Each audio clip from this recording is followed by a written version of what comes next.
हम सभी ने ये वर्ड काफ़ी सुना हुआ है, पॉइंट ऑफ व्यू।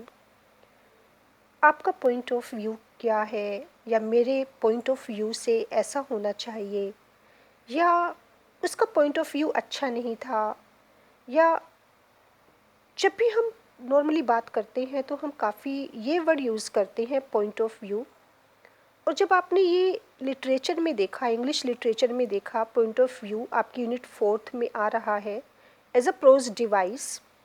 और इसको शॉर्ट में एग्ज़ाम में अगर ये आता है व्हाट इज़ POV, तो काफ़ी स्टूडेंट्स कंफ्यूज्ड हो जाते हैं, परेशान हो जाते हैं सोचकर कि ये POV क्या है। तो कितनी बार एग्ज़ामिनर या कंपटीशन में या ये भी किसी भी शॉर्ट में या वेरी शॉर्ट में ये पूछ लिया जाता है व्हाट इज़ POV। तो POV में देख लेना, आप ये समझ लेना कि POV एब्रीविएशन है या शॉर्ट फॉर्म है पॉइंट ऑफ व्यू की। तो POV भी हमारा पॉइंट ऑफ व्यू ही है। और बहुत ही इजी लैंग्वेज में I just try my best to make you understand, कोशिश करते हैं आपको समझाने की, क्योंकि ये एक ऐसा वर्ड है कि जिसे हम बहुत ज़्यादा यूज़ करते हैं। और जब इंग्लिश लिटरेचर में ये पूछा जाता है तो काफ़ी स्टूडेंट्स परेशान हो जाते हैं कि जानते तो है पॉइंट ऑफ व्यू, सुना भी काफ़ी है, लेकिन उसे लिखे कैसे। क्योंकि ये क्वेश्चन आपका वेरी शॉर्ट में आएगा, शॉर्ट में भी नहीं आएगा, लॉन्ग में भी नहीं आएगा, और वेरी शॉर्ट में विद इन 2 और 3 lines you have to answer. 2 या 3 लाइन्स के अंदर आपने आंसर देना होता है। तो आपको बता दें कि पॉइंट ऑफ व्यू कहाँ ये यूज़ होता है। It is a literary device, okay, prose device है, और कह सकते हैं कि लिटरेरी डिवाइस है। हम जब कहते हैं कि ये स्टोरी किस एंगल से लिखी गई है या किस पर्सपेक्टिव से लिखी गई है, कोई भी स्टोरी कि किस पॉइंट ऑफ व्यू से राइटर ने ऐसा कहा है या राइटर ने अपने कैरेक्टर को इस पॉइंट ऑफ व्यू से प्रेजेंट किया है। आप जब भी कोई स्टोरी पढ़ते हैं तो उसमें काफ़ी कैरेक्टर्स होते हैं, डिफरेंट कैरेक्टर्स होते हैं, मेल, फीमेल, मेजर और माइनर। और कोई भी स्टोरी जब हमें राइटर बताता है तो हम देखते हैं कि कितनी बार हमें ये समझ नहीं आता कि ये राइटर का अपना पॉइंट ऑफ व्यू है या कैरेक्टर का पॉइंट ऑफ व्यू है, या हमें किस पॉइंट ऑफ व्यू से ये स्टोरी नरेट की जा रही है, किस एंगल से हमें ये बताया जा रहा है कि इस पार्टिकुलर पर्सन का ये कैरेक्टर है या स्टोरी इस तरीके से चल रही है। तो आप जब एग्ज़ाम में लिखेंगे तो आप ये समझ लेना how you will have to write that point of view. Okay, point of view is used as a literary device to indicate the angle, right? point of view एक लिटरेरी डिवाइस है, और ये क्या इंडिकेट करने के लिए इसका use किया जाता है। इस डिवाइस को क्यों यूज़ करते हैं?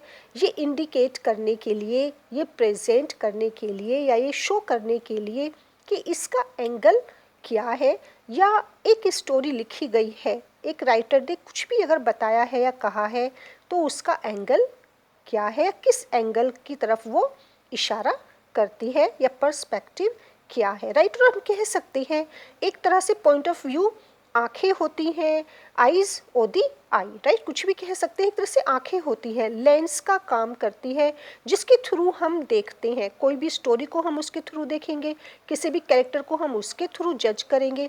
सपोज कीजिए there is a character in front of you, आपके सामने कोई भी कैरेक्टर है, कोई भी पर्सन खड़ा है, और मेरा पॉइंट ऑफ व्यू है कि मैं उसके बारे में क्या सोचती हूँ।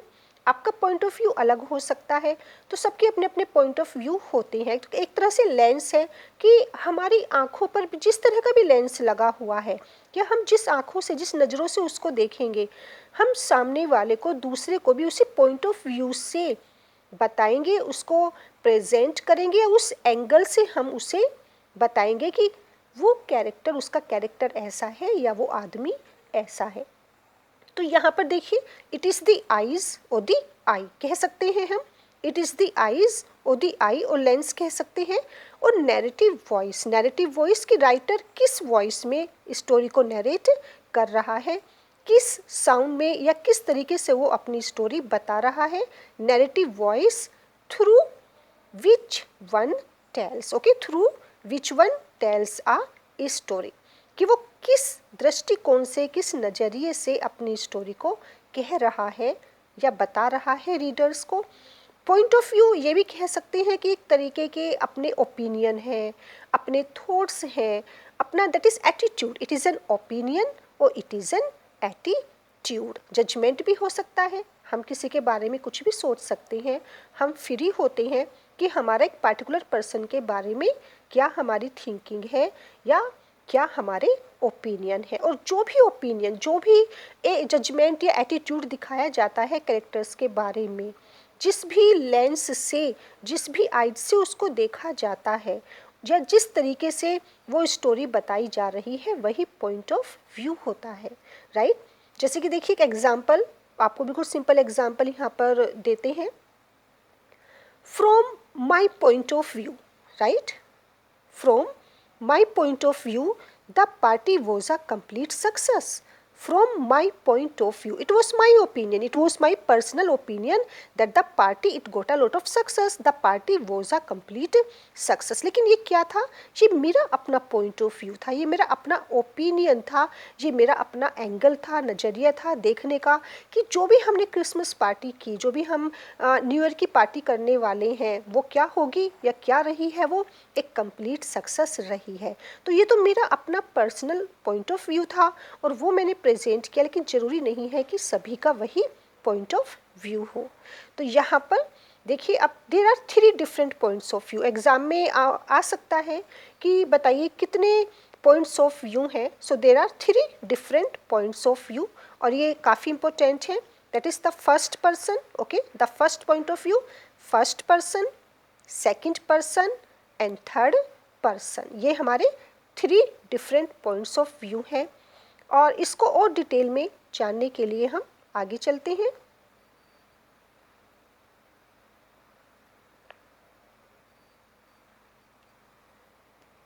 Point of view, according to the book, what is point of view?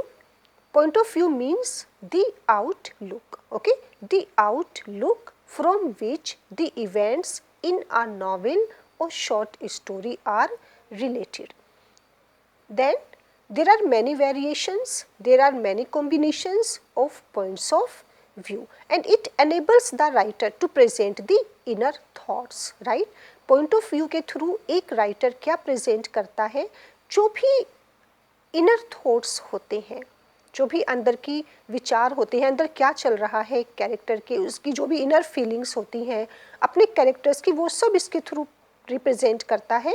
एक राइटर इसकी हेल्प लेकर, इस डिवाइस को वो यूज़ करता है as in his movements from character to character. और उसको क्या बेनिफिट मिलता है कि जहाँ भी कैरेक्टर जाता है वो उसके साथ साथ चलता है, कैरेक्टर टू कैरेक्टर साथ चलता है और in his movement from character to character, ये नहीं कि वो एक ही कैरेक्टर के बारे में बता रहे हैं, सभी कैरेक्टर्स के पॉइंट ऑफ व्यू प्रेजेंट करता है। राइटर का पता चलता है कि वो किस कैरेक्टर के बारे में क्या सोच रहे हैं। And event to event he has free access, writer पूरी तरह से फ्री होता है सभी इंसिडेंट्स को रिप्रेजेंट करने के लिए, उनके बारे में अपना पॉइंट्स ऑफ व्यू रखने के लिए।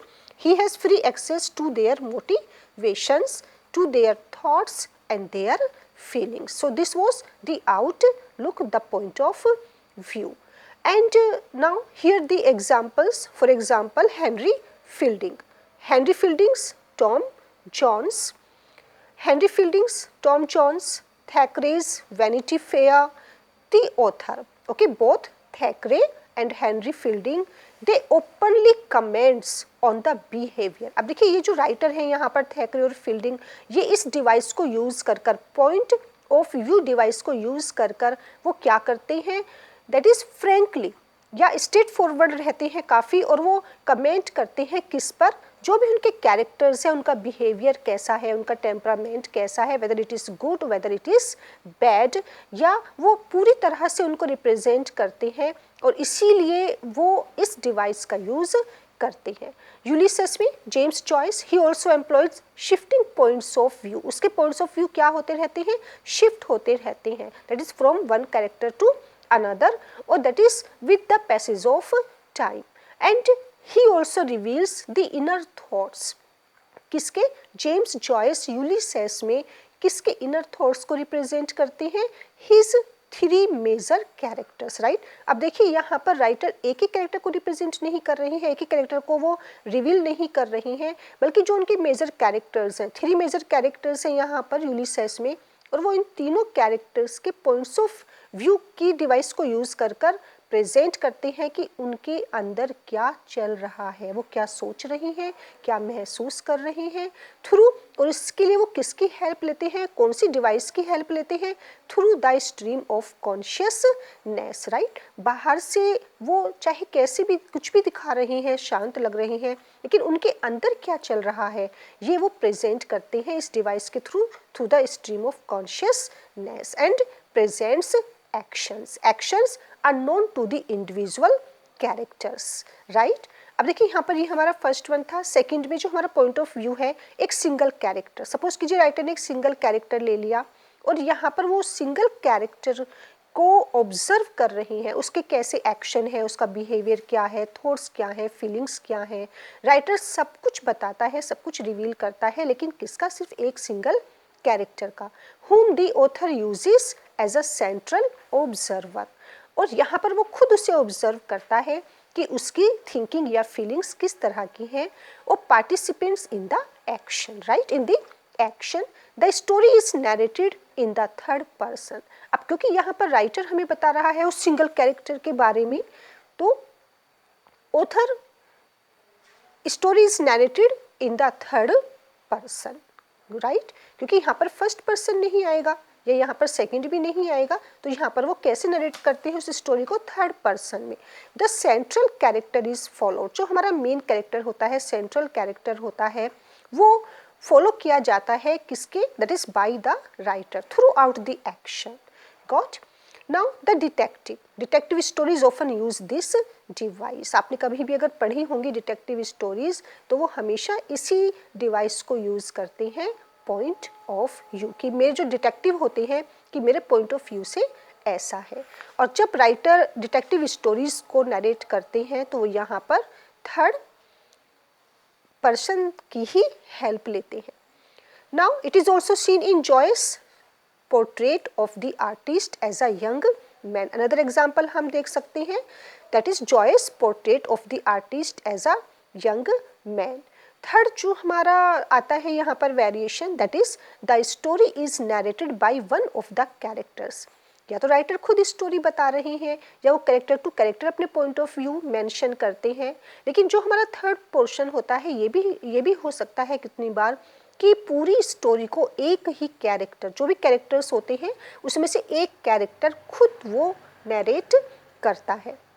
और इसके लिए यहाँ पर हम कह सकते हैं कि कौन सा पर्सन हम यहाँ पर यूज़ करेंगे वो देख लेते हैं, क्योंकि सेंट्रल कैरेक्टर होता है the story is narrated by one of the characters himself and the point of view is limited. लेकिन यहाँ पर पॉइंट ऑफ व्यू लिमिटेड क्यों हो जाता है, क्योंकि किसके पर्सपेक्टिव से स्टोरी बताई जा रही है, किसके एंगल से स्टोरी बताई जा रही है, वन ऑफ द कैरेक्टर। अब क्योंकि एक कैरेक्टर है वो अपने पॉइंट ऑफ व्यू से हमें स्टोरी बता रहा है, तो उसका पॉइंट ऑफ व्यू क्या होगा, वो तो लिमिटेड ही होगा ना, to that of the character telling the story, right. And he may happen to be the central character. या तो वो क्या हो सकता है, कोई सेंट्रल कैरेक्टर भी हो सकता है, माइनर भी हो सकता है, मेजर, कुछ भी, कोई भी कैरेक्टर वो हो सकता है।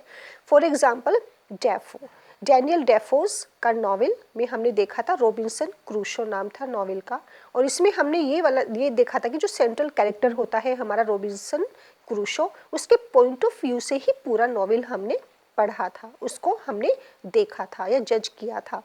डिकेंस, चार्ल्स डिकेंस का नॉवेल था डेविड कॉपरफील्ड।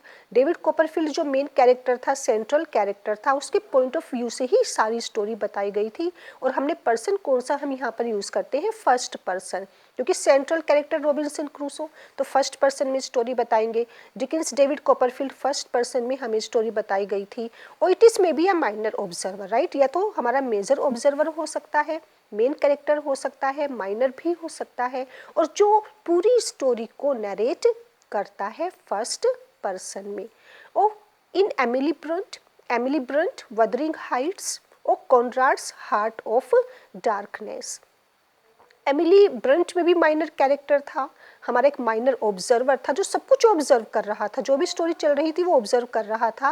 और कॉनराड्स हार्ट ऑफ डार्कनेस में भी हमने देखा था कि एक हमारा माइनर ऑब्जर्वर था, मार्लो, राइट, माइनर कैरेक्टर था मार्लो। और इस कैरेक्टर ने पूरी स्टोरी को नरेट किया था, जो भी उसने ऑब्जर्व किया, जो भी उसने देखा, अपने पॉइंट ऑफ व्यू से उसने बताया कि हार्ट ऑफ डार्कनेस में कि कॉन्गो में क्या हुआ था। That is the narrator. Okay, यही नरेटर होता है जो माइनर कैरेक्टर होता है। तो अब देखिए फर्स्ट पर्सन में हमारा सेंट्रल भी कैरेक्टर हो सकता है या हमारा माइनर भी हो सकता है। और यहाँ पर कह सकते हैं कि ये डिवाइस पूरी तरह से एलिमिनेट कर देती है presence of the author Holi. तो ये था हमारा पॉइंट ऑफ व्यू।